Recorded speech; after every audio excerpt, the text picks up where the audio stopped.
Cambodia and Laos are in the midst of an unprecedented land-grabbing crisis. An area half the size of Ireland has been leased out to companies across the two countries, pushing hundreds of thousands of people deeper into poverty.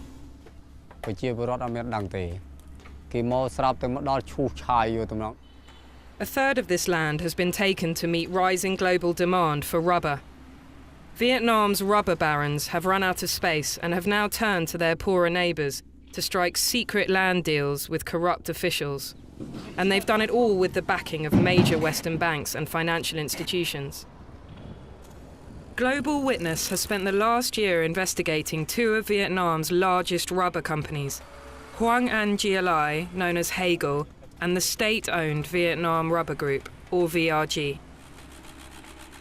In Cambodia and Laos, both companies' activities have had a devastating impact on the surrounding landscape and indigenous communities.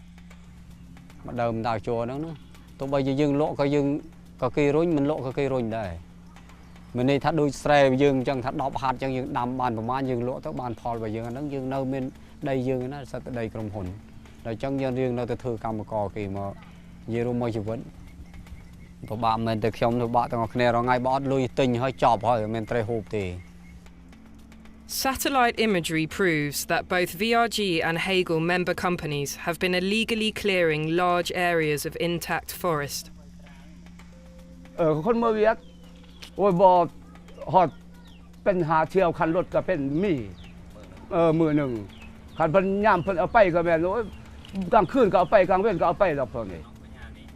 This destruction threatens to wipe out indigenous people's way of life.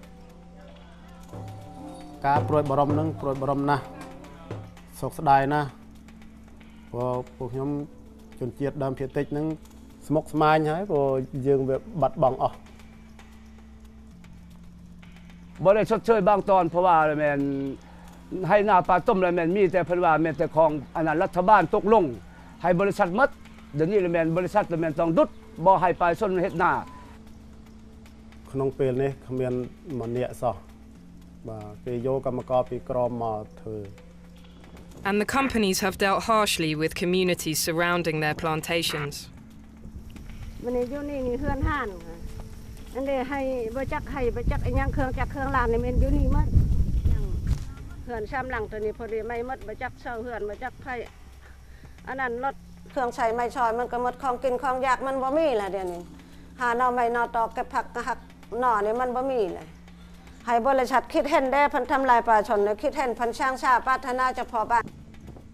But how are these companies able to get away with blatantly ignoring the law? Global Witness investigations have unearthed an intricate web of subsidiary companies and hidden relationships with corrupt officials that appear to have enabled Hagel and VRG to bypass social and environmental regulations.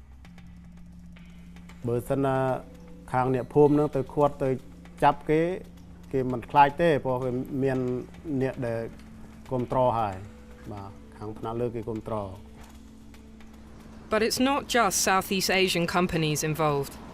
Financial support and a veneer of legitimacy have come from Deutsche Bank, which has multi-million-dollar investments in both VRG and Hagel.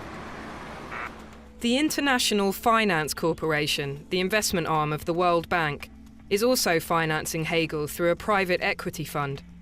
This investment goes against its sustainability policies, as well as the bank's core mandate to end global poverty.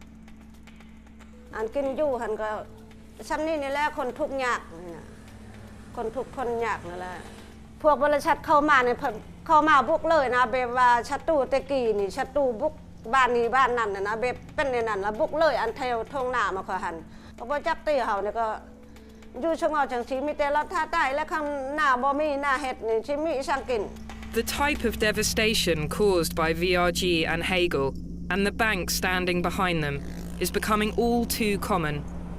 It's vital that those driving the current land-grabbing crisis in countries like Laos and Cambodia are prosecuted.